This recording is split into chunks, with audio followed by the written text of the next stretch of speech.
یہاں حاجی کوئی بیٹھے ہوں گے، میں ان سے پوچھتا ہوں، سوال کرتا ہوں، آپ حج پر گئے، جنت البقیع گئے، جنت الماوا گئے، کسی صحابی کی قبر نظر آئی؟ اہل بیت اطہار میں کسی کی قبر نظر آئی؟ وہاں کس کی قبریں تھیں؟ آپ کی میری قبریں تھیں؟ کس کی قبریں تھیں؟ وہاں قبریں اس کی تھی جس کے لیے تم بڑی بڑی نعتیں پڑھتے ہو، حلیمہ میں تیرے مقدراں کے صدقے۔ جاؤ دیکھو حلیمہ کے مقدر، میرے نبی کی ماں کی قبر مٹا دی، میرے نبی کی بیٹی کی قبر مٹا دی، میرے نبی کی ازواج کی قبریں مٹا دی، میرے نبی کے اصحاب کی قبریں مٹا دی۔ اور مجھے دکھ ہوتا ہے خدا کی قسم کہ اپنے گھروں کے دروازوں کے اوپر لکھ کے بیٹھتے ہو میں نوکر صحابہ تھا۔ یہی نوکری ہے صحابہ کی کہ صحابہ کی قبریں مٹ گئیں اور ہماری زبان سے ایک لفظ نہیں نکلا۔ حضور والا یہ قبریں کیوں مٹائی گئیں؟ آج ذرا جا کے دیکھیے مکے میں حضرت خدیجۃ الکبریٰ کی قبر مبارک کہاں پہ ہے؟ وہاں پہ سڑک بنا دی ہے، اس کے اوپر گاڑیاں دوڑ رہی ہیں۔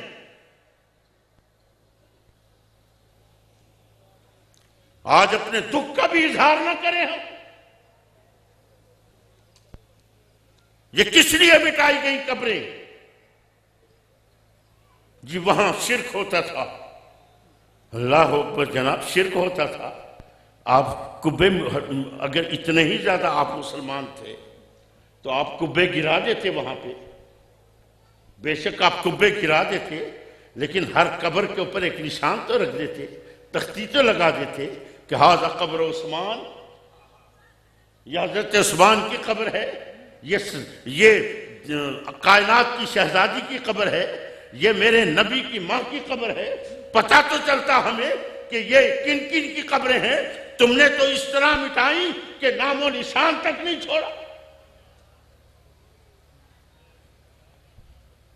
میں جب سب سے پہلے حج کے لیے گیا، اللہ اکبر، جنت البقیع حاضری کے لیے گیا، وہاں پہ میں نے دیکھا جنت البقیع کے دروازے کے اوپر ایک حدیث لکھی ہوئی تھی اور اس کے نیچے یہ لفظ بھی لکھے ہوئے تھے، ھذا حدیث صحیح، یہ حدیث صحیح ہے۔ اور ہر مسلمان جانتا ہے کہ صحیح حدیث کا انکار کفر ہے، صحیح حدیث کا انکار کفر ہے۔ اللہ اکبر، یہ لفظ پڑھتا ہوں تو اس کا انکار نہیں کر سکتا کیونکہ جانتا ہوں کہ انکار کفر ہے، لیکن حدیث ہے اس کو دل ماننے کو تیار نہیں۔ اس حدیث کا مفہوم کیا ہے؟ اس حدیث کا مفہوم یہ تھا کہ حضور نے فرمایا قبروں کو مسمار کر دو، ان میں سے ہڈیوں کو نکال کر باہر پھینک دو۔ قبروں کو مسمار کر دو، ان میں سے ہڈیوں کو نکال کر باہر پھینک دو۔ دل تسلیم ہی نہیں کر رہا، اس لیے کہ میں نے جو احادیث پڑھی وہ تو بڑی عجیب احادیث پڑھی۔ حضور کے غلام کا وصال ہو گیا، حضور خود تدفین کرا رہے ہیں جنت البقیع کے اندر۔ ایک اور صحابی اپنے ضعف کی وجہ سے، کمزوری کی وجہ سے کھڑے نہ رہ سکے، بیٹھ گئے، اور جب بیٹھے زمین کے اوپر تو پیچھے ایک اور صحابی کی قبر تھی، اس طریقے سے ٹیک لگا لی۔ جو حضور کی نگاہ پڑی تو حضور نے ان کو فرمایا سیدھے ہو کے بیٹھو، اپنے بھائی کو تکلیف نہ دو، سیدھے ہو کے بیٹھو، اپنے بھائی کو تکلیف نہ دو۔ جو نبی اپنے غلام کی قبر کو ٹیک نہیں لگانے دے رہا، دل نہیں مانتا کہ وہ یہ فرمائے گا۔ بڑے ہی کرب کے ساتھ وقت گزارا، یقین کریں بڑے کرب کے ساتھ۔ وہاں میں کسی لائبریری میں بھی نہیں گیا، اس لیے کہ کبھی پوچھے علماء کرام سے، ہمیں اگر آج بھی کسی کتاب کی ضرورت پڑے نا، عربی کتاب کی، تو ہم کبھی بھی سعودی عرب سے نہیں منگواتے۔ کیوں نہیں منگواتے؟ اس لیے کہ ہم جانتے ہیں کہ اتنی کانٹ چھانٹ کی ہے کہ کتابوں کا بیڑا غرق کر کے رکھ دیا ہے۔ ہمیں آج بھی کسی کتاب کی ضرورت پڑتی ہے بیروت سے، ترکی سے، استنبول سے، مصر سے، ادھر ادھر سے منگواتے ہیں، سعودی عرب کی چھپی ہوئی نہیں منگواتے۔ ملتان پہنچا، ملتان پہنچ کے سب سے پہلا کام یہی کیا کہ اپنی لائبریری میں گھس کے میں نے وہ حدیث تلاش کی،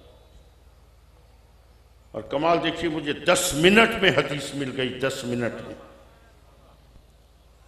اور اس میں کوئی شک نہیں کہ صحیح حدیث تھی، بالکل صحیح حدیث۔ حضور نے فرمایا قبروں کو مسمار کر دو، ان میں سے ہڈیوں کو نکال کر باہر پھینک دو، لیکن خدا کے لیے رحم کرو، رحم کرو اس امت کے اوپر۔ وہ حدیث کب کی تھی؟ جب مسجد نبوی تعمیر ہو رہی تھی اور اس کے ارد گرد جو مشرکوں کی قبریں تھیں، صحابہ نے آ کے پوچھا یا رسول اللہ ان مشرکوں کی قبروں کو کیا کریں؟ میرے نبی نے فرمایا ان قبروں کو مسمار کر دو، ان کی ہڈیوں کو نکال کر باہر پھینک دو۔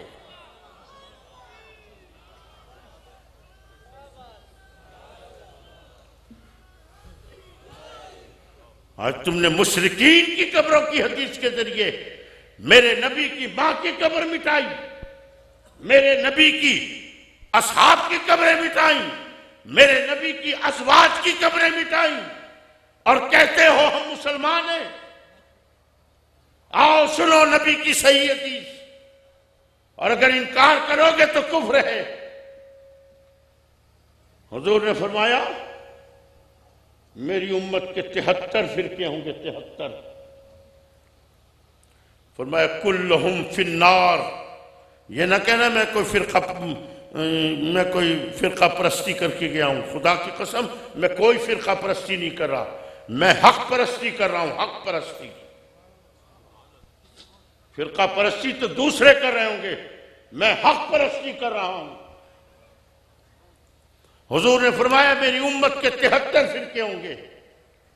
فرمایا کلہم فی النار، سب کے سب جہنمی، الا ملتا واحدہ، فرمایا صرف ایک فرقہ ہوگا جو جنتی ہوگا، باقی 72 کے 72 جہنمی ہوں گے۔ کون جنتی ہے کون جہنمی ہے؟ حضور والا ایک چھوٹی سی مثال دیتا ہوں۔ فرض کیجئے کہ کوئی شخص ہے جس کا نام ہے زید، اور اس کی کچھ وراثت ہے، اور اس کے بیٹوں میں تقسیم ہونی ہے، اور 10 لڑکے کھڑے ہو جائیں کہ جی زید ہمارا باپ ہے، اس کی وراثت ہمیں تقسیم کر دو۔ کیا آپ ان 10 لڑکوں میں تقسیم کر دیں گے، یا آپ پہلے یہ کنفرم کریں گے کہ کون زید کا بیٹا ہے کون زید کا بیٹا نہیں ہے؟ پہلے کنفرم کریں گے، جس کے بارے میں یقین ہو جائے گا کہ یہ زید کا بیٹا ہے، زید کی وراثت اسی کو ملے گی۔ میں قسم کھا کے کہتا ہوں یہ تو پتہ چلے گا میدان محشر میں، کہ جب حشر کی حشر سامانیوں کو دنیا دیکھ کر خوف زدہ ہوگی، نام اعمال بھی پتہ ہوگا، جہنم کی آگ بھی نظر آ رہی ہوگی، کوئی جائے پناہ نہیں ملے گی۔ اگر جگہ ہوگی پناہ کی تو صرف ایک ہی جگہ ہوگی، محمد الرسول اللہ۔ سبحان اللہ۔ 73 کے 73 دوڑیں گے اور کہیں گے میرا نبی میرا نبی میرا نبی، لیکن وہاں پتہ چلے گا کہ میرا نبی صرف ایک کی طرف اشارہ کر کے فرمائے گا یہ میرا امتی ہے، میری وراثت جنت اس کو ملے گی، باقی 72 کے 72 جہنمی ہیں۔ کس کی طرف میرا نبی اشارہ کر کے کہے گا؟ جس نے میرے نبی کی ماں کی قبر مٹائی، جس نے میرے نبی کی بیٹی کی قبر مٹائی، جس نے میرے نبی کی تعلیمات کو مس کیا، کیا میرا نبی کہے گا یہ میرا امتی ہے؟ عزیزان محترم، اللہ نے آپ کو بھی عقل دی ہے، سوچئے گا۔ میں نے پہلے پڑھا یقتلون النبیین بغیر الحق، نبی قتل ہوئے ناحق، بلکہ لوگوں نے تو اس میں اور ماشاءاللہ بہت سی باتیں شروع کر دی۔ کیا حضرت زکریا علیہ السلام جا رہے ہیں، اللہ اکبر، قوم پیچھے ہے قتل کرنے کے لیے، اور حضرت زکریا چھپنے کی جگہ ڈھونڈ رہے ہیں، کوئی جگہ نہیں مل رہی۔ اللہ اکبر، سامنے ایک درخت آ گیا بڑا تناور، حضرت زکریا نے اس درخت کو فرمایا اے درخت مجھے پناہ دے دے. یہ فرمانا تو درخت کھل گیا. حضرت زکریا درخت کے اندر چلے گئے. پیچھے سے قوم آئی, انہوں نے دیکھا حضرت زکریا غائب. ادھر ادھر تلاش کرتے رہے, نہیں ملے. سمجھ گئے اس درخت کے اندر گئے ہیں. گھروں سے آری لے کر آئے, درخت کو کاٹنا شروع کیا. درخت بھی 2 ٹکڑے ہو گیا, حضرت زکریا کے بھی 2 ٹکڑے ہو گئے. مولوی کو ایک اور شوشہ اس کی سمجھ میں آ گیا, لوگوں کو بہکانے کے لیے. حضرت زکریا کیوں 2 ٹکڑے ہو گئے؟ بھائیو ذرا سوچو کس لیے. وجہ یہ تھی کہ انہوں نے کتنی غلط بات کہی. انہوں نے درخت کو کہا اے درخت مجھے پناہ دے دے. انہوں نے شرک کیا. حضرت زکریا کو چاہیے تھا کہ وہ کہتے یا اللہ تو مجھے میری مدد کر, یا اللہ تو مجھے پناہ دے. جب حضرت زکریا شرک کریں گے تو پھر نتیجہ یہی ہوگا کہ 2 ٹکڑے ہوں گے. ذرا سوچو بھائیو, اگر نبی بھی اگر ایسی بات کہتا ہے تو اللہ اس کے بھی 2 ٹکڑے کرا دیتا ہے. اچھا جناب, اللہ اس کے بھی 2 ٹکڑے کرا دیتا ہے تو اللہ نے یہ کیوں فرمایا بغیر الحق؟ یہ کیوں فرمایا اللہ نے؟ پھر اللہ بتا دیتا نا قرآن میں کہ ذرا سوچنا میرے نبی نے غلط بات کی, اس لیے میں نے 2 ٹکڑے کرا دیے اس کے. اور خدا کے لیے ذرا سوچو کہ نبی بھی اگر شرک کر رہا ہے, کون ہے جو شرک سے بچے گا؟ تم نے تو نبی کو بھی مشرک بنا دیا. تمہاری اور میری تو حقیقت ہی کچھ نہیں ہے جو نبی کو مشرک بنا دے کہ نبی بھی شرک کر رہا ہے. اور جو نبی شرک کر رہا ہے, میں قسم کھا کے کہتا ہوں میں اس کو نبی مانتا نہیں ہوں. نبی تو آتا ہی شرک کو مٹانے کے لیے ہے. اے قادر مطلق, تو نے اپنی نبی کی مدد کرنی تھی نا. اللہ اکبر. تو درخت کو لوہے کا بنا دیتا, کھڑے ہو جاتے, کاٹ کاٹ کے تھک جاتے, مر جاتے, درخت ہی نہ کٹتا. لیکن کچھ بھی نہیں ہوا, نبی کے 2 ٹکڑے ہو گئے. ذرا خدا کے لیے کبھی عقلوں سے سوچا کرو. آج تو نبوت کی ہر نبی کی توہین پہ لگے کھڑے ہو. نبوت کی آڑ کے اندر, الوہیت کی آڑ میں نبوت کی توہین ہوتی ہے. مثال کے طور پہ وہ اسرائیلی روایات میں سے روایات ہے. حضرت موسیٰ علیہ السلام کے دور ہے, ایک شخص ہے آپ کا امتی اور وہ آپ کا بڑا نافرمان ہے. ایک مرتبہ حضرت موسیٰ کے سامنے آ گیا. جو حضرت موسیٰ کے سامنے آیا تو حضرت موسیٰ نے اس کو دیکھا تو یکدم جلال میں آ گئے, اور جلال میں آ کے آپ نے فرمایا زمین کو حکم دیا اے زمین اس کو اپنے اندر دفن کر دے. زمین نے پاؤں سے پکڑا, کھینچنا شروع کر دیا. جب زمین میں وہ دفن ہونے لگا, دیکھا کہ اب موت ہے. وہیں پہ پریشان حضرت موسیٰ کے آگے ہاتھ جوڑ لیے, روتا رہا, گڑ گڑاتا رہا, کہتا رہا موسیٰ خدا کے لیے موسیٰ مجھے معاف کر دو, معاف کر دو. حضرت موسیٰ سے معافیاں مانگتا رہا, لیکن حضرت موسیٰ کو رحم نہیں آیا, یہاں تک کہ زمین میں دفن ہو. جب دفن ہو گیا تو اللہ تعالیٰ نے حضرت موسیٰ کو وحی کی. فرمایا موسیٰ یہ میرا بندہ یہ تیرے آگے ہاتھ جوڑے کھڑا تھا. موسیٰ اگر یہ میرے آگے ہاتھ جوڑ لیتا میں اس کو معاف کر دیتا.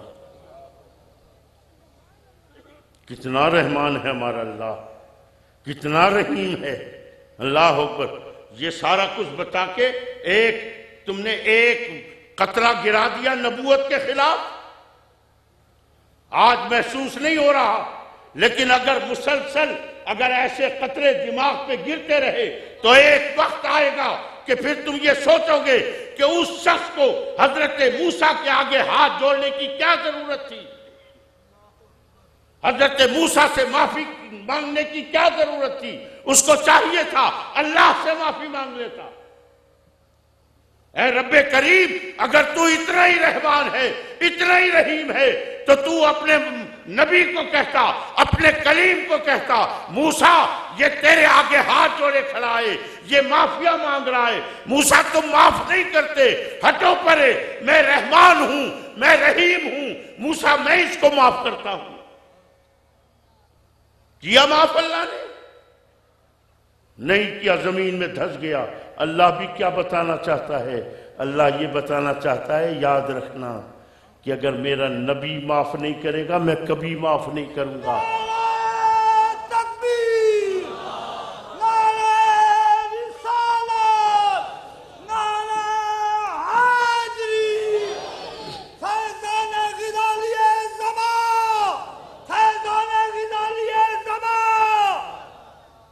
میں کتنا ہی رحمان کیوں نہ ہوں، کتنا ہی رحیم کیوں نہ ہوں، لیکن اے میرے بندو یاد رکھنا، اگر میرا نبی معاف نہیں کرے گا تو میں کبھی معاف نہیں کروں گا۔